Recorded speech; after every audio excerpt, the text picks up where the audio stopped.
Thanks, everybody. Wonderful round of applause. Thank you. Rachel Feinstein is one of the funniest comics there is out there. You can see her right now in Netflix's season 2 of the Standups. Let's take a quick look at a clip of her work. Here's the thing. Like, I hate to say it, but... Bitch, no. Stop. I like to throw change on a man after sex. That's very funny to me personally. Shh, less is more out of you, okay? Fuck! We decide, let's go to the bar, we'll get 2 drinks. We have a lot more than that. We shouldn't have had that many drinks. Now, is that our fault? Yeah. But is it? Yeah. A lot of black people in Alabama. That shocked me. You know you can leave, right? That's probably the best way to get a sense of what you look like. You walk up to a stranger, you look like me. They're like, fuck you. I'm like... I would make a terrible Klan member because I'm a very sloppy eater. You're already dressed like a napkin to just... You kind of know you're living a weird period in history when you go to therapy and your therapist is just like, do you want to go first or should I? You know? I feel like if my wife and I were walking down the street and some guy was like, your wife's a whore, I'd be like, well, we're sorry you feel that way, sir. Everybody, the very funny Rachel Feinstein. Thank you. Hey. Hi. Hi. Thanks so much for being here. Thank you for having me. Congratulations on season 2 of the Standups. Thank you. I haven't watched that until just now, so that was cool. You got a front row seat with everybody else to see it. You got to see what clip they chose of you to promote. I'm impressed. I like their choice. This studio is also very high-end. Very high-end. Thank you.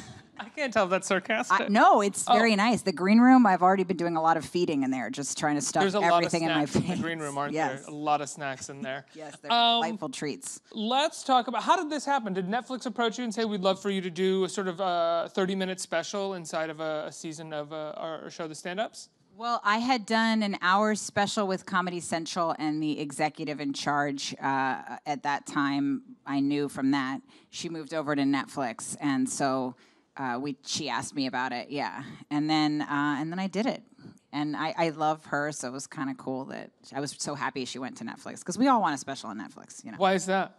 Because people don't watch TV the way our parents did. They don't like sit down at 7 in that elderly way anymore, and so you don't have to focus so much on that one space of time and making people turn on their TVs, because no one does. So it's great. It just lives there, and it's nice. What is the difference between, I mean, if you're doing an hour special, which is usually what comedians kind of prep for and work a year or, year and a half towards, what was it like doing 30 minutes? And do you feel like you would actually sort of reuse that material in an hour stand-up, or is that material kind of done? I'm going to try to, it's not like I can't just immediately write a new hour, but I'm going to try to very quickly replace it and prepare for a new special. So, because the thing is, when you go on the road, people are either like, why didn't you say this? Or then they get mad at you that you did the same thing I already saw. So you can never make everyone happy, but I try to, try to make a deadline for myself, because otherwise I'll just like lay still and eat like I was doing in the green room.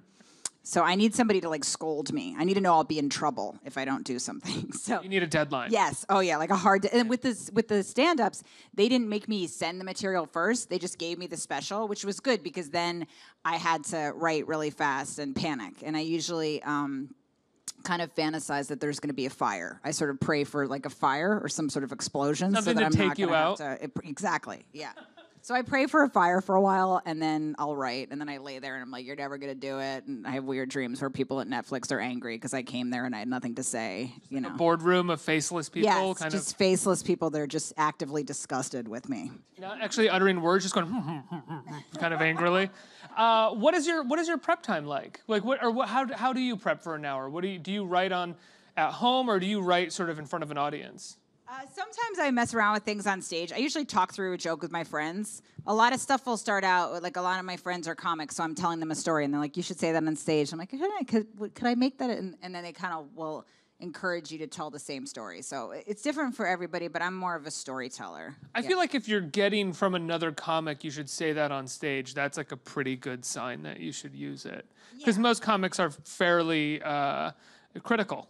Yeah, they're critical, and they hate themselves, too. Hate themselves more than others, or vice versa? There's a little of both. There's that cocktail of like narcissism and also, just self-doubt and stuff. But that's true of a lot of performers. People always talk about the stand-up scene like it's so cutthroat, but my experience is like I've gotten everything from my friends. So I don't know that it's that cutthroat. You know, everything I've ever gotten is usually the initial relationship is because my friends recommended me. So I feel like anytime you hear a stand-up saying, well, it's really cutthroat, it's like, well, maybe you're an asshole. yeah, maybe you're just a wild asshole. Exactly. And like nobody who gets famous wants to lend a extended branch to you. They're just like, oh, not you. Get out of here. I think it's just that we're on the road so much and it's such like an isolating career that people want to be with their friends. It's not even a tribute to the loveliness of the human spirit that we all help each other. It's just like it's more fun to hang out with your friends than random strangers. So Book some kid that you don't know. Yeah. Like, yeah. What made you want to do stand-up? When did you start? well, I had no other skills, so that one girl just looked really sad for me. But I mean, I always wanted to be one of those people that was like about to be a doctor, but then I made this noble decision to like leave it all for the arts. But I was sort of wild. Always wanted, like at 5, you were like, what No, do you not wanna do when you get always. up and you're like, I want to be a doctor, but then I want to give it up. Damn it, you got me on my the tense of my statement. You're right. That makes no sense. But you're wiser than me. I just like the image of the 5-year-old that had that plotted out. Complicated desire. You're right. What I mean Parent is, I that wish kid. that I was one of those people that could have done so, you know what I mean? But and then I just feel like, you know, you read, I don't know, was it Denzel Washington or something? Like he went to medical school. I don't know. Like there's a fact checker here. Yes, it was Denzel. There's one guy at his laptop. But yeah, I mean, I always wanted to be like, I could have done this. Yeah, but I was failing. I never liked those stories because they always made me feel like I couldn't do the thing in the arts because it's like, oh, you need to be so smart to succeed in the arts that you have to have been a doctor beforehand. That's a good way to look at it. Now I agree with you. I prefer the losers who are just sort of like, yeah, I'm in the arts. Like that gives hope to the rest of us. You know what? I absolutely agree. I've changed my stance. I'm going to do that a lot during this hour, by the way. What was your first time on stage like? How old were you? Where were you? I was 20 years old, and I 20? think I was 20. I can't remember if I was 20 or between 20 and 22. And I was at this bar on the Upper East Side, and I met a comedian in another bar, and I like asked him, he told me he would put me on this bar show, and then I went, and That was something that you wanted, or was it like a dare? No, I asked him, like, I think I started to think, I wanted to do, like, comedic acting, but I didn't know if I could do stand-up, per se, so I asked him about it, and he said, yeah, I'll put you on this show, and he did, and I remember I was a nanny that day, and I was just, like, I felt sick. Like, I wanted to puke at my nanny job all day. The kids were not being cared for properly. I was just looping in my head and imagining the fire that would happen so I wouldn't have to do it. The only time they were being looking after was when you were performing your stand-up routine in front of the children. Exactly. Other than that, they were just constantly just naked and frightened, and they had got no love for me. So I got to the bar, and I went on, and I thought it was amazing. But apparently they were waving me off stage, and I went like way over my time, and everybody was like actively angry with me there. But I thought I was like, this is the best feeling I've ever felt in my life. So I thought it was going great. But apparently, not only were they like they desperately needed me to get off. You and went blank. That thing that happened. Thing that you where you couldn't see out, and you were just like, and then I did this, and everyone's like, get off the stage. They're like, beat it, get out of here. And I was like, I'm even more charming than I thought I initially was. And they were like, yeah, waving for me to get off. And they're like, didn't you see us? Like, people were immediately angry. And apparently the microphone wasn't directed like at my mouth. It was just like this. So nobody could even hear me. And I think I was so nervous that I didn't adjust the microphone. And I was just standing there with this dumb look on my face like that. And then just rambling on without a care in the world. You were hooked from there. And they wanted me nowhere near that space again. Like, never have I made anybody so mad. I like this. They were really angry. They were like, that wasn't respectful. And I was like, you're right. I'll see myself out. The only time I ever did stand up, it was the same exact thing almost. Was it? With the exception of this. I couldn't see anything because I was so nervous. Everything just like kind of went red like a fight. And I just kept going and going until someone was like, get the fuck off. And I was like, oh, am I supposed to go? And they're like, yeah, we have a light up, asshole. And I was like, oh, sorry. And I never did it again. When did you do it where you felt good? Like you finally felt like you had sort of hit a stride or felt comfortable being on stage and found your voice, as they say? I think it took at least a couple of years. I think in the beginning, I kind of had this extra attitude that was kind of dumb. You know, like I kind of thought I had to have this sort of like dumb, like New York swagger. And I watch like old like footage of myself, and it's so embarrassing. You know, it really is like. When I was a kid, I saw this movie. Okay, I'm already regretting that I'm starting on this example, but my parents let me stay up late once at this beach house we were at or something. And my mom was like, I should never have showed you that movie. You were traumatized by it. But it was like some movie about the mafia, right? And the guy kills his wife. And I was like, men kill their wife? Like, I didn't know this ever happened in the world. And he brought her outside. This is going somewhere, I promise, even though I'm regretting it. So he brought her out to this gazebo, this handsome mafia man to kill his wife. And she thought they were having like a romantic moment at the gazebo. But instead, he took some sort of piece of cloth and he just kind of like chloroformed and just put her down, you know, some sort of toxic agent in it. And that is a long way of saying that's what I want to do to myself when I watch like old tapes of myself. I just want to like, oh, that's enough. I just want to come and just put myself down. I'm just like, for the love of God, shut your mouth. What do you remember? What movie it was? It was like a Lifetime movie. Oh, it was a Lifetime movie. And it was like all I remember is he walked her out to the gazebo, and she thought they were going to have a lovely, fun-loving, romantic evening together. But it's always so strange in those Lifetime movies that like none of the murders ever feel preceded by any sort of difficulty in the relationship in Lifetime movies. It's always like the person who gets murdered is like, this is a great relationship. I'd never see this person murdering me. Seems so antithetical to the truth of domestic violence. I know, they're always like, she was a ray of light. They just did everything together. It's so true. And then, yeah, he just took her to the gazebo and just killed the bejesus out of her after what she thought they had like a lovely evening together. And he was just like, that's enough out of you.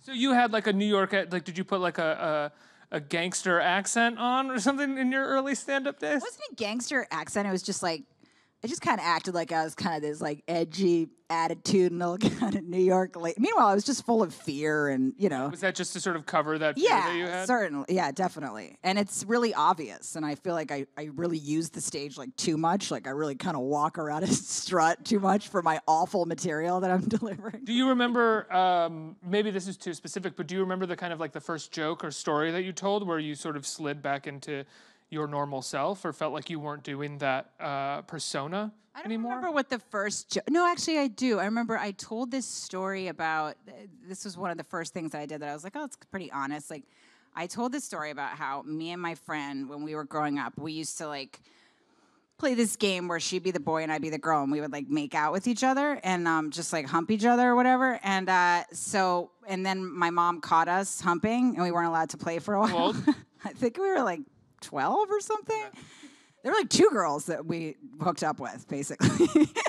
So I thought it was really funny that we weren't allowed to play together because we were caught mid-hump, and everyone was told at our school, and I didn't know what that was. Like, you know, I thought like, I felt this terrible, like deep, profound shame, but it didn't stop me from re-humping though. So I got right back on the train. So we were finally allowed to have another sleepover, and both parents like sat us down, and they were just like, for the love of God, don't hump each other tonight. And we were like, got it, on it. And then my mom walked in. How did they describe humping though? Like, it wasn't exactly humping. We would just like lay on top of each other and make out, pretend one was a boy. You know, it was right. You know that age where, I don't know if you felt this way, but it seems like girls are always ready for boyfriends like a year before the boys are. You know. And the boys still have like their shirts over their head and that weird, like emotionally unavailable T-shirt turban. Do you know what I'm talking about? Yeah, I know what you're talking about. Okay. But I also very much relate to this story based off of my childhood of. Did you have a thing like that? Yeah, I had. Please tell me. I had I think I saw movies that I shouldn't have seen too early. Not like dirty movies, but like PG-13 movies. So like even in those movies, there'd be like French kisses or like holding, and I think at a very early age, I was like, I want to try that. Let's try this. And I would like find neighborhood girls at like 6 years old, and I was I could have used you, and I mean that literally. Let's kiss like in that movie. And they'd be like, what movie? And I'd be like, Ghost. And they'd be like, I'm 6. I haven't seen Ghost. I did. Yeah. Come on, let's hook up. What's the big deal? But so you're telling the story. I told that story on stage. It was, you know, more, I mean, I went into more detail, but yeah, my mom walked in some sort of Navajo smock and caught us or whatever. So I talked about that. And And that was like a slightly embarrassing story. But I was like, people really laughed, and then I got like messages from people telling me like, I hump too, and oh my God. You got what you just got right now, yeah. Exactly, I got that. So I was like, oh, maybe I should just keep telling like weird, vaguely humiliating but truthful stories on stage, you know. Oh, that's so interesting. Do you find that the stories that you told prior to that were maybe stories that revolved around you sort of like one-upping other people or getting like sort of observing people that may have been, I don't want to say lesser than you, but something that Just you could like kind mocking others. Yeah. I mean, to be fair, I still mock others as well. But as we all do. But yeah, I think it wasn't as much that as I just didn't. I tried to have like these kind of quicker quips, you know, like, and now I feel like I tell, I really will really explain something and kind of trust the audience to go with me, not like I have to. I mean, look at these people; they're clearly riveted. They're laughing nonstop. They can't get enough of me. So, I wonder. I mean, does that have anything to do with the kind of, I don't know, the post sort of Sarah Silverman of comedy for a while? That like she was such a massive voice for I think.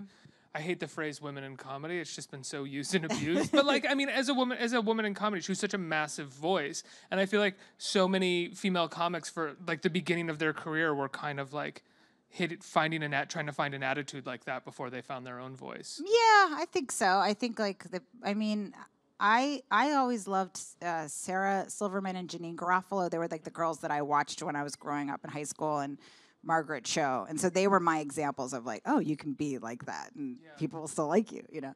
So they got me excited to try stand up. But yeah, there was definitely like, there was also just this little extra attitude you felt like you had to have because you were at that time playing with mostly guys and, you know, you wanted to come in like you were all tough. But meanwhile, I just like, you know, wanted to like meet a sweet guy, and it was just like the road was really lonely at that time. But I kind of went in with some dumb kind of extra swagger and just glared at people for no reason. Do you find that you're still playing with mostly guys? That it's no, I think it's changed a lot. There's much more women. I mean, the stand-ups is half women. Yeah. So, and when I did my first Comedy Central half-hour special, it was like, I think it was all guys and just me. It was usually like one woman on the show, and they would say that to you. They'd be like, on lineups too. In clubs, they would say, we just had a woman on. Sorry, we can't put you on right now. They didn't even mean it to be insulting. It was just like, they considered that redundant. Like, it was just like, oh, we just had that. We can't go like vag, or whatever. That's what they called it, vag, just so you guys know. But they would say that. They would just say that to you. And I didn't really question. I was like, oh, you just had a woman. Of course it would be redundant. If they had all dicks, would they be like, guys, we got too many dicks here. We got to get a vag. Can we get one vag in here, please? Yeah, it was like dick, but nobody questioned that. Nobody questioned just a, you know, what do you call a group of dicks? A plethora of dicks. What is your, this is a broad, vague question, but I don't want to say take. I feel like there was this period of time, like 5 or 6 years ago, where anytime a female comic was interviewed, it'd be like, what do you think of women in comedy? What do you think of this? And it's just like this really weird, vague question that all female comics were expected to know the answer to. Yes. Do you still find that you get that question a lot? Yeah, what I get a lot still, they still do it, because I did like this radio tour thing where you could call a bunch of radio stations recently, and they all say, a lot of them will say that, or they'll say, what do you have to say to the people that say women aren't funny? Like, why would I have anything to say to them? It's such a confusing stance, too. Like, suddenly they want me to, like, be in, like, like a verbal boxing ring with some jackass that says all women are... I'm like, I don't know. Like, I don't even understand that question. That's like saying that women couldn't be funny. It's like saying, like, Jews couldn't hear or something. Like, I don't understand why we wouldn't have the same human capacity. It's like interviewing a black person, like, what do you have to say to all the racists out there? Like, why do I have to talk to them? Yeah, now direct all your attention to everyone even vaguely Klansy and shut them all down right now. Like, as if I'm going to change their minds anyway, you know? Because I read, like, YouTube comments, which you should never do, but... it's such a dumb thing to do, because I'll read like 4 nice things, and then some guy named like Mr. Twat Waffles will tell me that I stink. Do you enjoy that? And it bothers me. Like, I want to change really? Mr. Twat Waffles' mind. Yeah. Oh, I always find angry YouTube comments to be very fun. Like, anytime I find an angry YouTube comment, someone made an entire video where they referred to me as soulless and cut to my eyes and said, just look at those eyes. You can tell there's nothing behind them.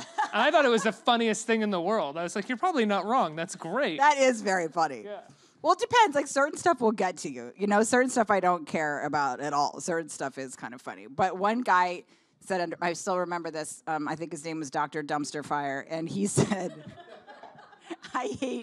he wrote, "I hate who you are," and that made me laugh because it's so final. It's so good. It's so final and hurtful that it's hilarious.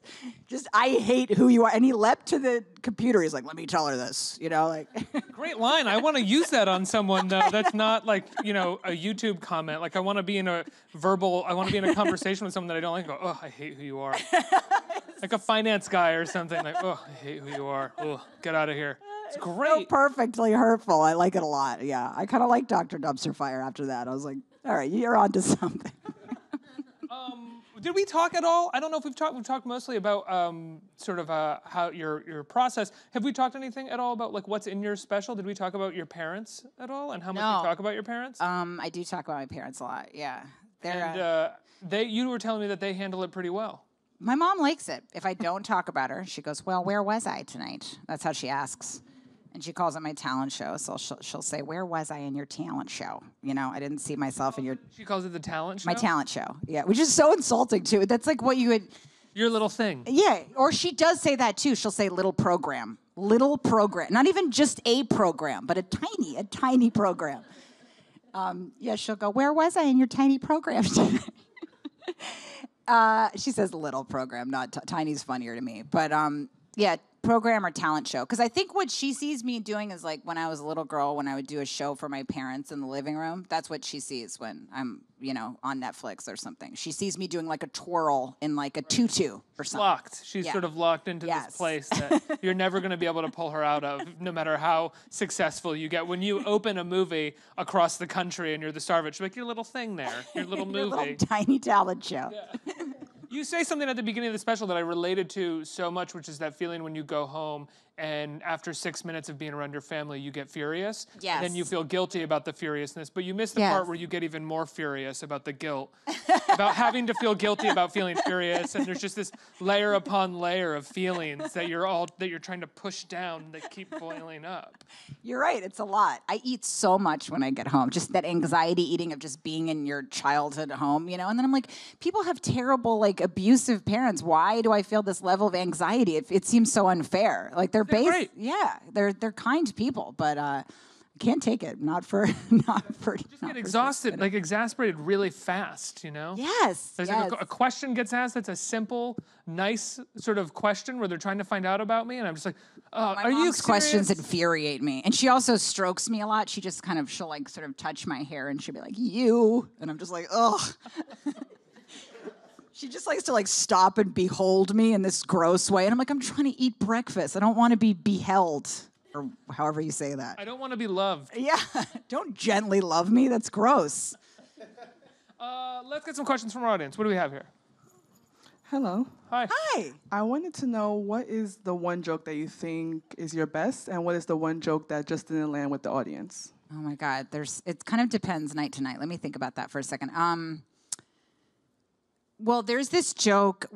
I told this joke about my worst fear with dating, of being with a guy that's not really like thin or fat. He's sort of voluptuous, and he has like kind of like the body of like a melting candle. And it was a very specific, weird fear. And I said, I'm afraid of ending up with like a theater teacher, like after a series of bad experiences with men. I just get real tired, and I end up with some guy that wears like a lot of corduroy and like just beaded jewelry.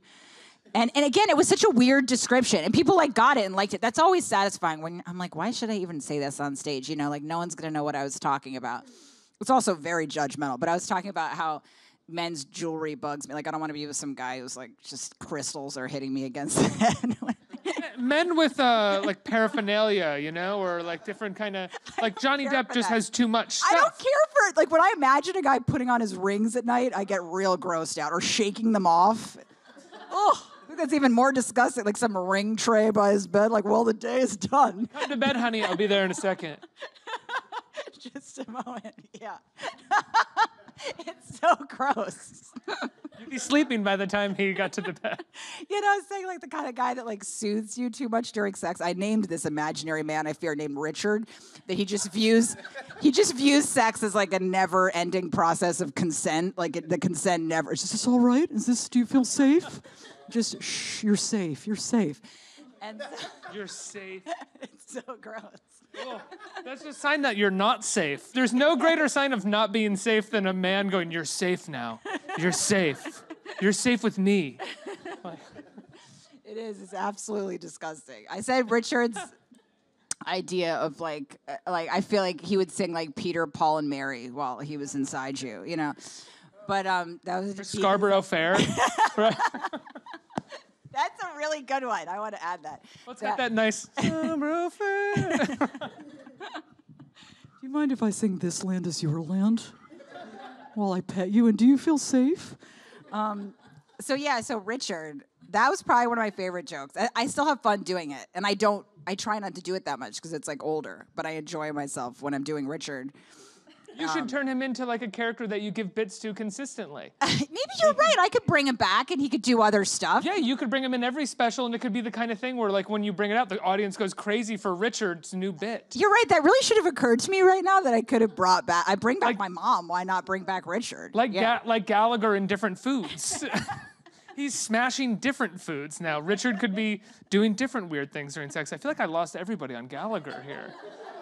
I lost them to like halfway through. They were like, I guess we like her. Yeah, in the beginning, I feel like everyone was on the fence, but now I feel like we're gonna go home together after. I love that idea of like, there's this guy named Richard. Here it comes.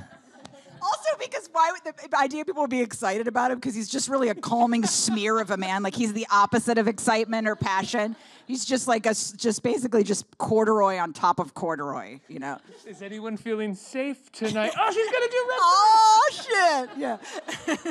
Oh, Richard. Everyone's just like doing shots and high fiving. One of the worst jokes / experiences I ever had. I did a really dumb joke that I'm still actively embarrassed by, but I said I have ADD and bulimia. So I go to the bathroom after a meal and I'm like, what did I come in here for? Which is stupid. And so anyway, and I regret it. And I don't have bulimia, although I do have ADD. But anyway, so I enjoy that joke. Thank you. That makes me feel better. It's a setup and a punchline. I guess you're right. Fine. I guess you're right. It's just at the time I realized a lot of people had ADD jokes, so it was kind of like an easy place to go. And so, anyway, I went on after Tracy Morgan at New York Comedy Club, and he like slayed, like killed like crazy, where when he got off stage, everybody was like pulling on he had a shirt on, I remember. People just wanted a piece of him. You know what I mean? Like they just wanted to touch him, you know?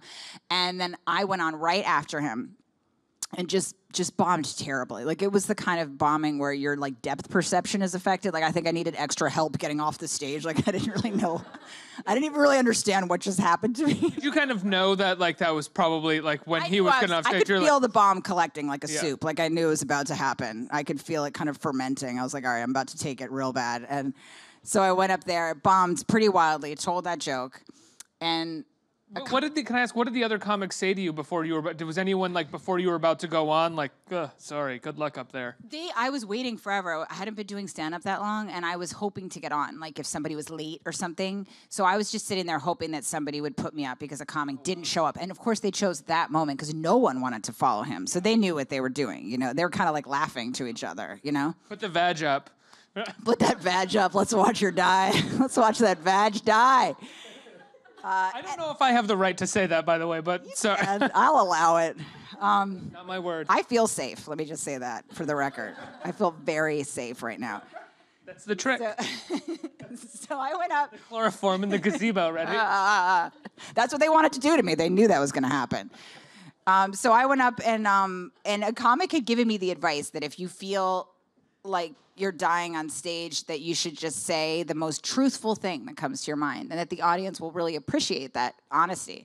Which is true if they already like you, but they don't want like to know more about my deeper truths when they already find me disgusting and they want me off stage. They're not like, what makes her tick? You know, like, so it didn't work at all. So I thought about that and I was like, what? I was like, what could I say right now? I was like, it's my birthday today. And I was like, I don't remember which birth. It was like, it's my 24th birthday or something. And this woman goes, I had just started stand-ups years ago. And this woman stood up and she goes, 24 years of not being funny. Which was a really funny thing to say. That's what it really stinks when somebody says something. And everybody was like hysterically loud. Like she was a hero. She was an American hero at that point in the room. God, that's great. They were all high-fiving her. I still remember those high five, like the barrage of high fives across that table. Like it was like she got up and did like a Chinese fire drill around the table, like in celebration, and just they were all just like, "Yes, you got it, girl." It was so painful. Did you kind of want to laugh at the burn though? Because it's a solid. Oh, I was in profound pain.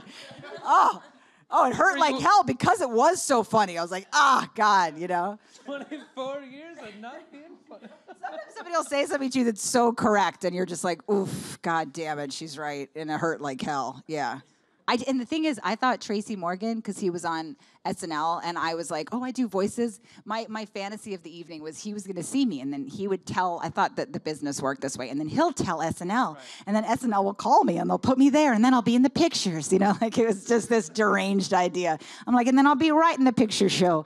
So, of course, the opposite happened. I bombed wildly, and I could barely make it out of that club. I had to hold on to chair. Like, I didn't understand what happened to me. Yeah. And how long did it take? Nobody wants to look at you when you bomb like that. Everybody just looks away as you walk out. Even other comics? Oh yeah, the comics don't want to look at you. No, they know the pain. Like it's too personal. Yeah, it's like you left something in the room that was really foul and no one wants to stare at it. That's what it feels like. It's like, they're like, you would leave that there, Like you left like dirty underwear in the middle of the floor.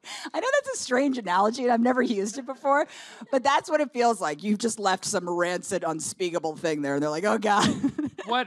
When were you able to sort of go back and get up on that? Because that was your first time getting up on that stage. Did they bring you back? On that specific stage. I don't remember what happened next. I mean, there were so many experiences like that, but I'm sure I did stand up the next day not because I was like a brave trooper, but because when you want to go up again to just erase that, That's why it's kind of addictive. I feel like that's why a lot of people don't stop once they start, because it's this kind of bipolar career where the highs are so high and satisfying, and you just want to get that feeling back again, Next question. Hi. Hi. So when you were first starting out, did you have any friends or family members that were supporting you or helped you to get to, or just encourage you to do stand-up, when you were maybe doubting yourself? Yeah, my parents were really encouraging. I mean, I moved to New York when I was 17. Wait, I can say bad words, right? With this guy in his band called Dick Sister. So that's how I got to New York, just real smart decision. And Dick Sister dumped me pretty quickly. And my parents were going to have to, like, come back and get me. It was so embarrassing. Like, I told everyone I was going to New York, and they wrote things in my yearbook about it. And then Dick Sister dumped me, didn't expect the dumping. And so I moved in with him and his band in New York. And so he dumped me. So I had nowhere to live. How fast into moving in? He dumped me like way too fast. Like, he should have decided for a little longer. It was like 3 weeks or something ridiculous. That's awful. Then he kind of tried to undump me, and he's like, you can come back. I've changed my mind. Like, wait, this single thing isn't going as well as I thought. Yeah. Dick Sister isn't big enough. He actually told me that he was just really high. He's like, I think I just got paranoid, but we actually should be together. But then I think I did go back with him, and then he re-dumped me, and that dump took. So it was a tough time. But anyway, when I was going through that, I found like a friend that I knew, and he lived in New York, and he said I could stay at his place for a few weeks. And I was just considering moving back to Bethesda, where I grew up, because I was so unhappy and lonely.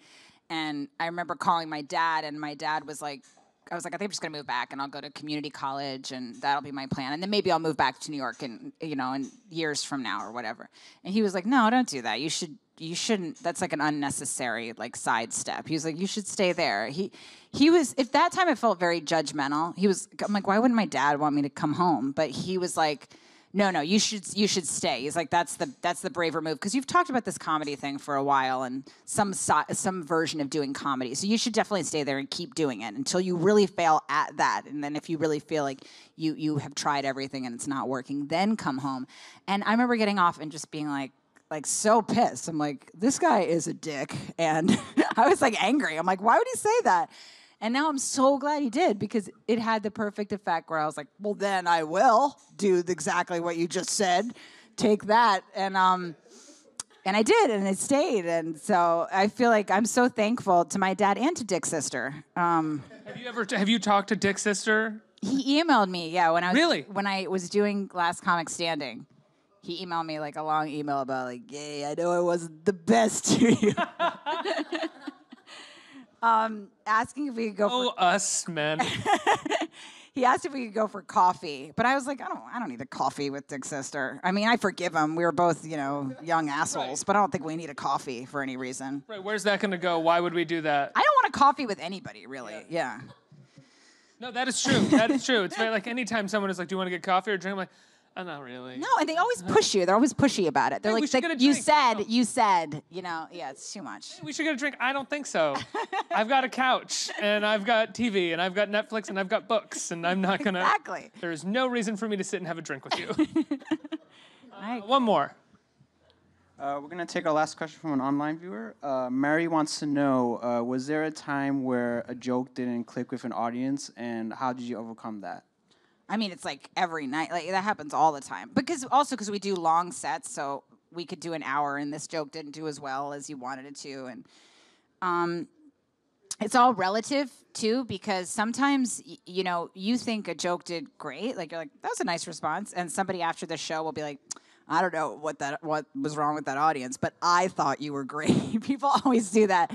And comics hate that because we're like, I thought that was a good show. Like, you just changed my entire perspective of how that went. So, sometimes it's relative because sometimes a crowd could be really loud laughers, but, like, you might even feel more embraced by people that are just kind of smiling at you in a pleasing way, so... I mean, you always want them to laugh, but what I'm saying is, like, you could kind of feel like people get what you mean, but they might not be a crazy good crowd. So it's kind of relative. And then sometimes a joke just doesn't hit at all, and I'll try to either address that it didn't do well or mock myself or, like, add an extra tag or thing, I try not to, like, lash out at the audience. Like, I'm not like, you guys should have, respected that because that was golden, because then they just hate you more. But, yeah, I try to just, like, mock myself more. Have you ever had trouble with a joke that seemed kind of schizophrenic in the sense that, like, one audience would love it, one audience wouldn't like it, another audience would like it, another audience wouldn't like it? It would just kind of go up and down? Yeah, it's really tricky. Also, it's tricky with new jokes because a lot of times, like, my friend will tell a really funny story, and I'm like, you should say that on stage. That's so funny. Say that thing. And they're like, I did. It bombed. And I'm like, you have to do it a lot to know because you're going into it with that new joke energy. I'm sure that's true with anything you try new at life. You're like, you don't think it's going to hit, so it's not going to hit. So I think you really have to, like, that joke, that humping friends joke, that was just strange for a while. People just looked at me like, why are you telling us this? Like, this is... No, it's about child abuse. Yeah, this isn't appropriate. And then you try it. I did it for a while, and then I was like, and then it started to be like the joke everybody liked. It would be like, oh, tell that story, So you never know. It takes a while, and I think that's true for anything you try. Like, you can't declare anything too quickly. I think in general, declaring things is usually stupid. You have to take a while before you really know what something is. I think nothing's really, as a performer, a writer or performer, like the audience eventually declares it. Right? Yes, and eventually, yeah. I mean, then there's times that you just try something and you're like, it's just not hitting, and you just lose it, Yeah. Really, I mean, it's not really yours to declare until the audience kind of tells you. Exactly, yeah. And you play with it. Sometimes it's just the wording or how you're saying it. And a lot of times that's why it helps when comics, or sometimes I'll just send something, like when I did the special, they sent me a version of the special and I sent it to comics, and this isn't about a live show, but I sent it to a few comics, and then I sent it to a girlfriend of mine who's a social worker in Colorado. So I was just like, is that funny? Like, because I want to know the way a random person might experience a joke. And she's like, well, yeah, but it's confusing because you say that. And so sometimes it might be just one little thing, like how you're describing. And I'm sure that's true with writing too. Like, I mean, I guess it is writing, but real writing. But absolutely, it's true. Yeah, and I would also imagine you want a regular person's take on it versus a comedian's take on it, because comedians generally have a warped sense. I hate to say a warped sense of humor because that feeds into this an annoying cliche about comics. But if you're telling jokes all the time, the only thing that really makes you laugh is something that shocks you or surprises you. Yeah, I think comics have a more... well, also, they're aware of what other comics are doing, too. So they're always wanting to make sure that your premise, or you're saying something different that hasn't been said. So that can be helpful. But yeah, you want somebody that's just like... I also like to just ask a random friend, like, why didn't you understand that? Or why didn't you like that, So maybe I can make an adjustment to it. We had a comic here yesterday. Jim Jeffries was here yesterday, and he was saying that he can't watch other comics. Like, he doesn't like to watch other comics because he's very nervous about whether or not their jokes seep into his subconscious or something like that. Yeah, I understand that too. Yeah. You know, you have a lot of people are quick always to say people steal things, but there's a lot of parallel thought. You have to be so careful. You know, like I've had people come up to me and say, like, just so you know, I do this similar thing, but I didn't see it and I'm usually just like, oh, just keep doing it, whatever. Because people have similar thoughts a lot. So that is a tricky thing. I don't watch a lot of stand-up either, but that's not because, that's more just because it reminds me of work. You know, like when I get home, I like to watch murder on TV. I don't know what that says about me, but I can't go to sleep until I've seen like a few Wives with Knives, and then I'm it's out. like Lifetime murder or like Dateline? I like Law and Order, or there was this show called Happy Valley on Netflix that was awesome. It was like this British murder show, so good, amazing. And I think it's like the best show I've ever seen. It's not about, there's another documentary about Penn State, and it's not the raping one. This is about, yeah, I don't want you to think that that's the thing I'm talking about, yeah. It's a murder show, not a rape show. Oh, was Happy Valley, wait, was it a full, like, did they have multiple seasons, or was there just one? There's 2 seasons, okay, it's so kind of a different good. show. I get too excited about it. It's really, really good, though. The woman is a fantastic actress. Like, it's the best piece of acting I've seen. I'm like, how come people aren't talking about this more? And things happen. Like, shit goes down in the show. It's not like you're waiting for, like, and somebody makes an interesting expression. It's not like Artie. Like, things happen, you know? Anyway, so yeah, I like to watch crime, murder. That makes sense. Rachel, thank you so much for being here. I love your stand-up. The Standups is on Netflix right now. People can check it out and check out your episode. Should people check you out on Twitter or Facebook to find out when you're performing around the city, if you are, or around the country? Rachel Feinstein is my Twitter, and my website is rachel-feinstein.com. So it links to all my stuff and everything, and my tour dates and stuff, yeah. Rachel Feinstein, everybody. Thank you. Let's hear it.